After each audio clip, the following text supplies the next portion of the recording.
want to thank everyone for coming out today. I want to introduce our second speaker today, Tommy Kenville with Insight Drones. He's CEO and founder, so I'll turn it over to him. Thank you all for coming out. Thank you. Bobo, can you hear me? All right, bud. Hey, well, first I want to honor the guy this building's named after. It's my stepfather, and he and Odegaard built the aerospace program that you two, all you guys attend and gals, so it's quite a place. I'm extremely honored to be asked to be here. I worked here at the foundation for 15 years. Bought a lot of the toys, the old CRJ Sim, the 360 tower when I was here. And so, and then just by mistake, I ended up in the drone industry. So I'll talk about that. So our company is Eyesight Drone Services. We have 30 employees or 28, I don't even know anymore, and all but 2 are from UND Aerospace. Think of that. So hopefully some of you in this room work for me next year or the year after, because I'll need you. We're going to grow to 50 here pretty fast. I bought our 19th pickup yesterday, and yeah, so we do infrastructure inspections all over the world. We've flown in 40 states and 8 countries. We try to hang with the big toys, but basically energy infrastructure and agriculture are our bread and butter. I had started the first unmanned company in North Dakota ever 11 or 12 years ago, and then I merged with Eyesight in maybe 15 or 16. And yeah, we just continue to, we're at the very end of University Avenue down here where the rhombus truck's parked out front. Those guys owe me rent, so apparently you guys aren't paying enough for pizza. Because, no, I'm kidding, but that's where our office is. So here, we've always kind of been leading edge. The picture on the, picture on the left there was out in the oil patch. We flew the first legal flights 5 years ago out in Bakken. Picture in the middle is the first 90-minute electric drone in North Dakota. The picture on the right is down at Grand Farm last summer. That plane will stay in the air 6 hours. And on Monday, my guys are going down to Tennessee to pick up 2 more that'll stay in the air 8 hours. And they're 100% American made, the new ones. And the middle one is too, the other one isn't, which is critical when we're trying to fly at the air base or fly for energy infrastructure for federal government. Everything in black there is where we've flown.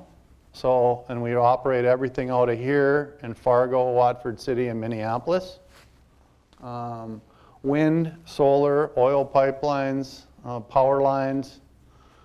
That's what we do, you know, and we try to do repeatable work all the time. And I was just telling Bob, the photo guy, and Dan, I bought my 19th pickup yesterday. And my banker says, "What are you, in the pickup business?" Well, guess what? If I hired any of you today, or most of you, you're not old enough to rent a damn car. So not in my business plan. When I sent the first 2 guys 5 years ago on our big customer job, first one, they have $100,000 worth of drones and can't get out of the airport. So I'm talking to the rental car lady, and I said, "Here's my Platinum this, here's my Platinum, get him a damn pickup," right? And I turned to my other office guy, I said, "We better start buying trucks." Because I knew I was always going to hire from here, because you guys understand airspace, you understand the rules, you understand, you know, and that's critical in our business. So here's some solar farms. And that's our first oil rig job about 5 years ago. This is all oil. And out western Dakota, it has to be beyond visual line of sight, because you can't watch like you can around here. Here you can watch 1.5 miles this way, 1.5 miles that way, figure it out, right? You can make a little bit of money, but not great money. But beyond line of sight is the future. And our job as drone company is to get out of the way of your other speakers, the pilots, right? And I think I soloed a couple times, but never got my license. But I think someone has to turn. Well, in drones, it's our job to get out of the way. And so our state is a leader in that. I helped found the Vantis test site and all that years ago. And I'm so thankful that we're a major leader in the drone industry. I think Paul Schneider told me that the drone program now is second most to commercial aviation. It used to be ATC all the time, but now it's drones, which I'm thankful for. But here we're flying solar farms, wind farms. This is our team picture last summer.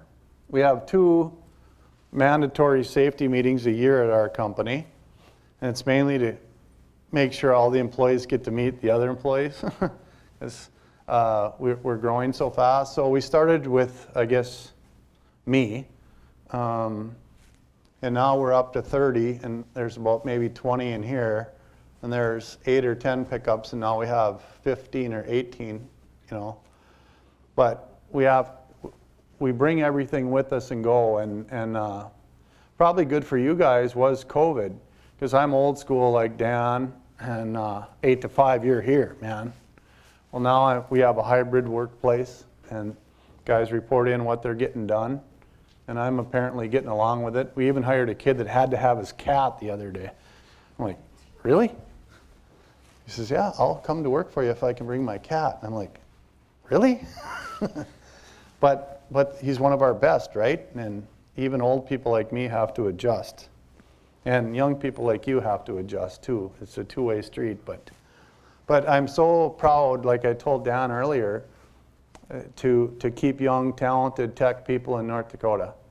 I've worked with entrepreneurs my whole life. I am one. I've started quite a few businesses, invested in a lot of other businesses, raised capital a lot for businesses. I built the Hilton over here next door. Most of your parents probably stayed in. And one of our biggest donors here, Mr. Ray, who's passed away now, he trusted me when I was like 33, right? I'm like, what? He says, we got to build a hotel. And I was lucky that he trusted me, right? I was lucky. I learned a lot from him. And then ever since then, I've been in the money game, which is not fun. Drones are way more fun. But so we fly all over. Some of my guys talk in classes, in the 400 classes. I did the first scholarship in the drone program. So 2 students get $1,000 a year. Because without the aerospace program, my company wouldn't be here. I mean, well, I shouldn't say that. Maybe we'd have 5 employees, right? And the ones I've hired that didn't come from here, they didn't last long. You know, a couple of guys didn't know how to work. So I said, yeah, you're done. I'm freeing up your future.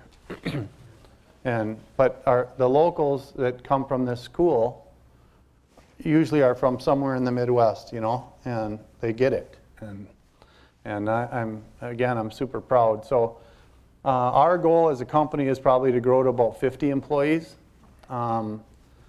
My personal goal, I own 70% of the company, would be to someday sell it to the employees if I can figure that out.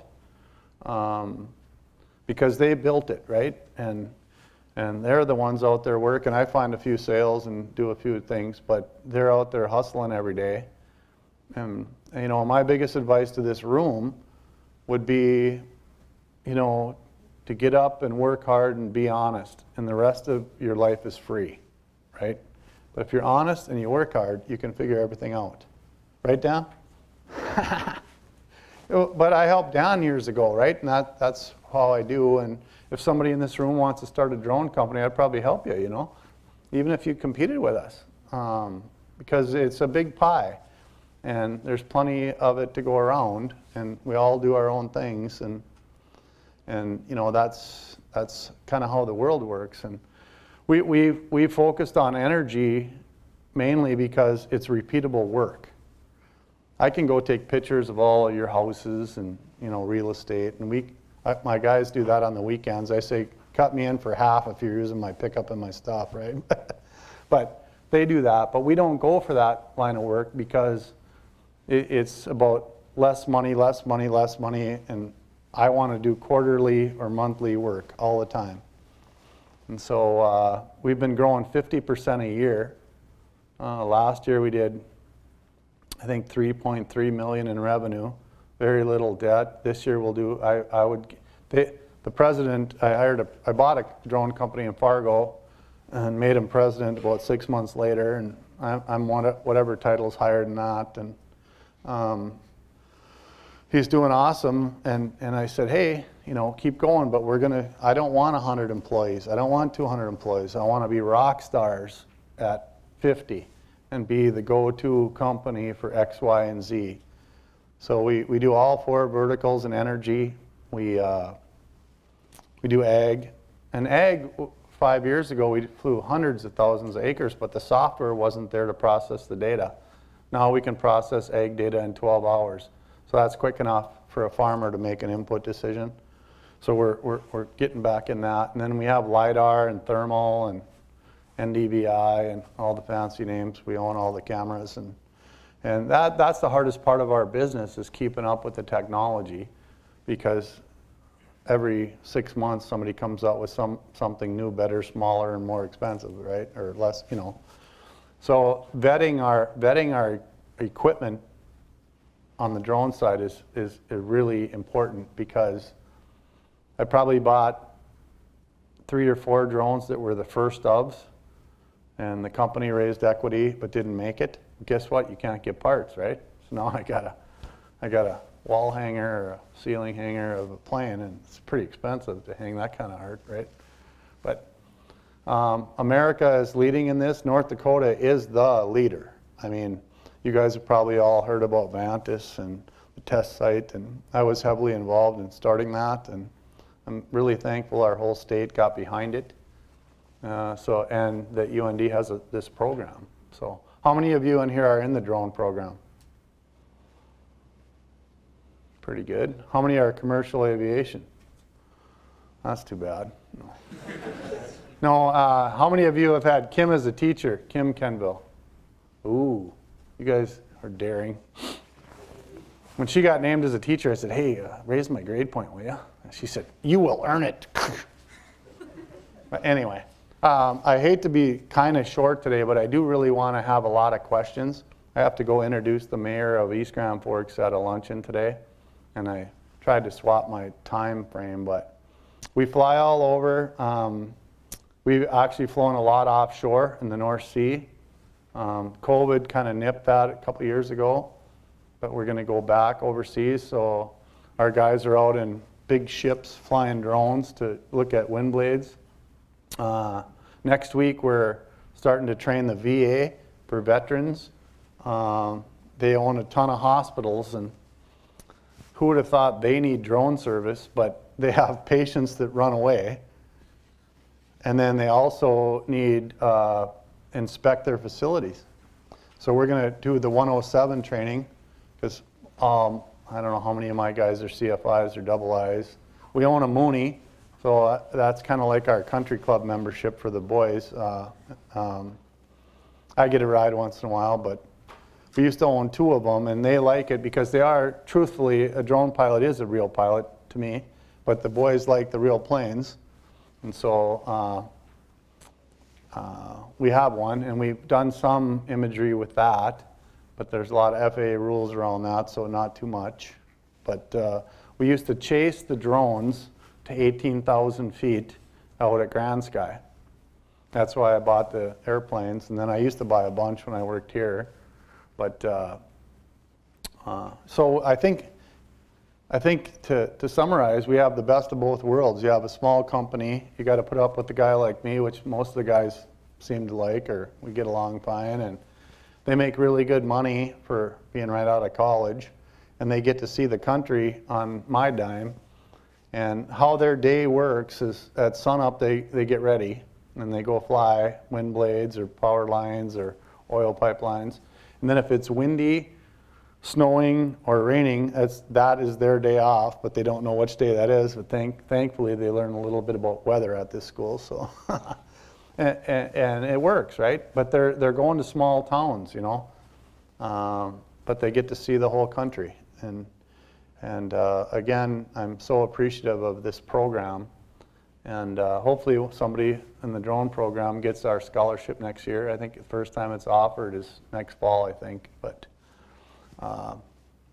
yeah, and we're just at the end of university, and if you have questions, which I hope 10 of you line up because you get extra credit according to your teachers if you ask a question, go to the mic and ask one, you know. But that's kind of what I have for, I think our average age of our company is 26 and I'm 57, so do the math. It's not good for me, but no. Yeah, any questions of anybody, or come up to the mic and fire away.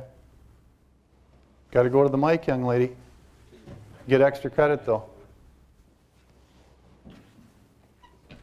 All right, hello, thank you. I want to know, in an application, what makes us competitive to you, or in our ongoing education here, at what point would you be looking to hire us? So most of the pilots we've hired before they graduated, from speaking at the courses that we're lucky to do. I used to do it in the early days, now my guys mainly do it, but probably the biggest downfall of the students is sometimes I'm their first boss. That's pretty wild to me at 22, you know, 21, 20. It's like, whoa, you didn't babysit, you didn't mow lawns, you didn't work, you know. So the they're super tech and very good at doing the actual flying. But the rest of life, they're a little short on, you know. So that would be the biggest thing to me. But I'm not even on the hiring committee anymore. I mean, I was telling Dan earlier, before we hire anyone, I want to talk to them. I used to be the hirer. Now we have guys that do it, and senior guys that know more about the drone stuff. And I asked them what their parents did, where they've ever worked, where are you from? Because if their parents were entrepreneurs or worked in small business, that's normal life to them. And I've hired a bunch that aren't that. I just want to know, right? I just want to know who's coming on, because I kind of know how they think then, you know. Because our employees have a ton of responsibility. I mean, they leave here and go for a month or 3 weeks to West Texas with $150,000 of my stuff, and they're 21 years old, right? I mean, ooh. I remember me at 21, I wouldn't give myself my stuff, right? So, you know, they get a lot of responsibility for a young age, and then, you know, be a people person, be hardworking and honest, you know.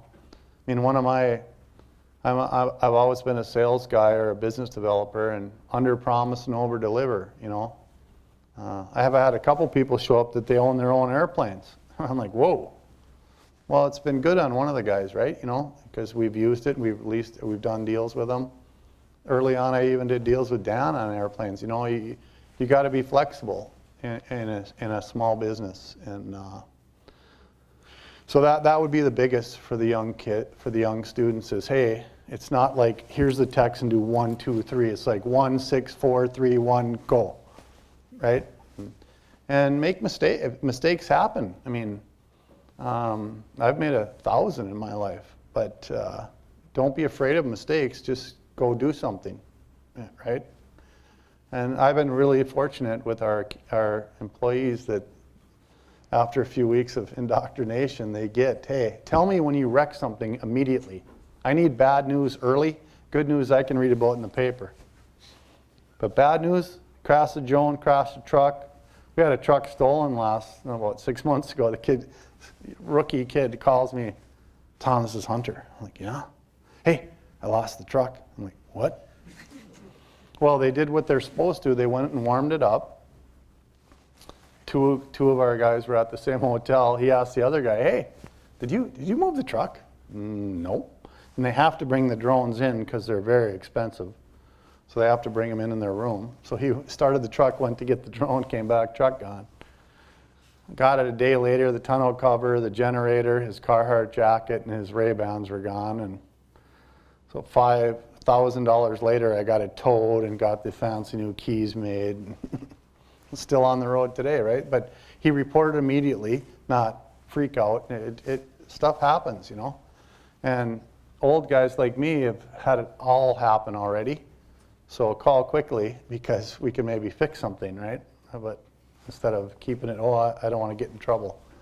And so, and I don't know, like I said earlier, we've only lost 4 people in 5 years.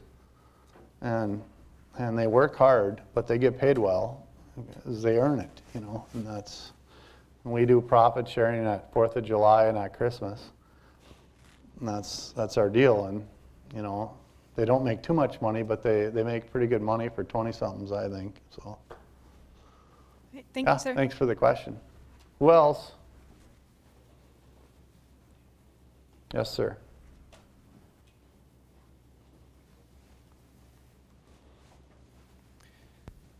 So what were some of the challenges you had when you started entering into the drone business, and what advice do you have for young entrepreneurs looking to start their first business, sir?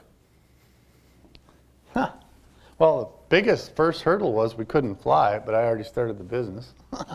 It's kind of tough to make revenue when you can't fly, right? So then I did a lot of consulting. So I've been in aviation maybe 30 plus years now. So I helped our state actually back then. And then, you know, the biggest is that expenses come in early and high and revenue late and low. And I could give a damn what business you're in. That's the facts. So you got to be able to sustain, you know, have plan B, plan C, plan D, you know. Like last summer, I rented my own pickup to our company. The rear end and the transmission went out.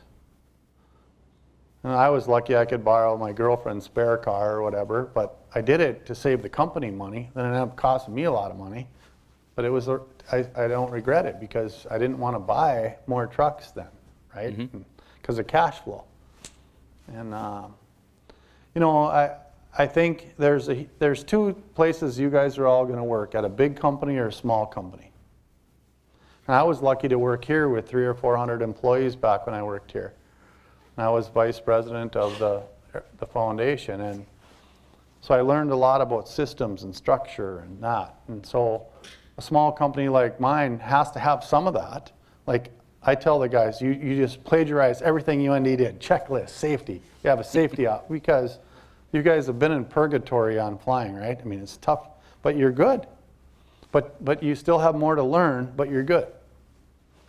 And so mixing what's safe and following the rules, like Bob and Dan know I'm the last guy to ever follow any rules. But in this case, I try, you know. Understood. So Thank you, sir. the biggest is starting any business is really tough. And it's not going to go like anywhere near you think it's going to go.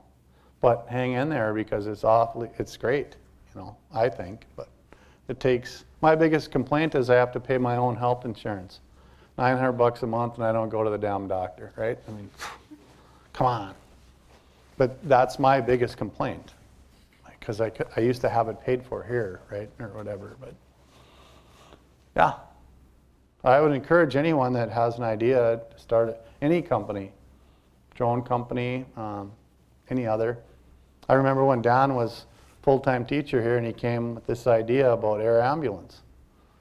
Well, it sounded pretty half-cocked. I'm like, God, those are expensive. Well, and he found a good partner, and then the 2 of them, and they worked out the monies, and bam, bam, bam, and I coached a little, and a few years later, they sold it to a big boy, and great idea, right? But so, I mean, never be afraid to try, because you can always, you know, do something else. So a follow-up question to that, sir, is when you were in the process of getting the consultancy or seeking knowledge that you didn't have, where did you go to like, was it a consultancy agency, or how does that work? Well, so that's a super good question. And your age, the youngers don't do this enough, but I have 10 mentors right now. Some of them don't even know they are my mentor. I'll just quiz them. Hey, what would you do in this deal? Hey, well, you know. Oh, Jesus, I wouldn't. One guy's in the retail food business. He said, God, your company's really growing. I said, yeah, I think I want to take down my partners. He says, well, do you believe in your company? I said, yeah. Do it then. Wasn't a lot of research, wasn't a lot, you know. was gut, right? It was like, but get mentors, and they can be older than you, younger than you. Like all the young guys, I don't even know how to work my $1,500 phone, right? They're always helping me. And I own a lot of payloads and a lot of drones and airplane, but that's not me. I'm not going to tell you about my Super 4X triple camera here today that gets LiDAR and goes through walls. I know I own them, but I could care less, you know. As long as it's generating revenue, I'll buy it, you know. So I mean, the biggest is get mentors, because somebody's already been through what you're going to go through, and find them, you know. They can be friends, they can be, I sent our president yesterday to a leadership meeting in Fargo. I called him at 7 a.m. I said, hey, I can't make it, you go. Gray-haired, tall guy, you find him before the meeting or after, ask him these 5 questions, tell him you work for me. Well, he was psyched, right? Called me last night, he said, oh, that guy's really smart and he's from Dickinson. I said, no, I know, he can help us. Because it's through friendships over years, you know. Mm-hmm. And you guys are all super tech, but your contact list in your phone, bar none, the most valuable thing you own today. I probably have 2,400 contacts in mine.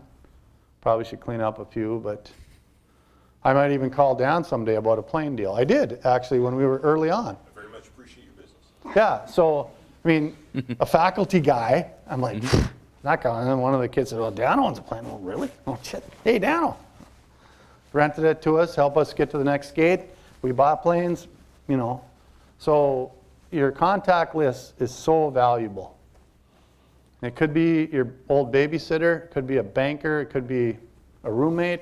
You never know where people are going to end up. And keep those bridges open, not burnt. Yes, sir. Thank you. Yeah. 2 more questions, and I got to go introduce some mayor from East Side.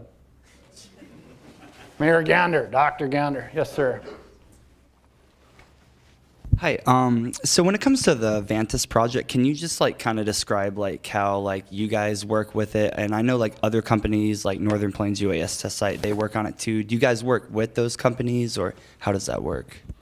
Yeah, so Vantis is really a marketing name. The Northern Plains is the head shed. And they're trying to change the FAA. So think of that. Change the federal government. That'll go real smooth. And we're one of the operators, one of probably in the last 5 years, one of 5, that every year we do things pushing the envelope. Like last year, we flew up by the Canadian border, and my chief pilot says, hey, they want us to fly into Canada on purpose. I said, well, just don't drop the plane up there. But we did, to see if Canadian radar would pick it up compared to American radar, and so those kind of things. And Vantis and the test site are really a research test lab that's somewhat commercial, you know. So I really appreciate working with them because it's leading edge stuff. On the other hand, it's government, so it takes forever, right, to get, you know. But it's very important for the whole drone industry, and especially for North Dakota, because we'll be able to, in 5 years, fly an entire state beyond line of sight. Our governor budgeted $28 million to put radar everywhere, so if you fly into Northwood someday, it'll have radar right down to the, you know, it's pretty cool. And out west, a lot of big boy oil guys are flying big boy jets into uncontrolled airports, so it actually helps the man side too, you know, which I like, so. Well, good luck graduating. It took me 6 years to get a 4, but you know, I hope most of you stay around the area here. Fly.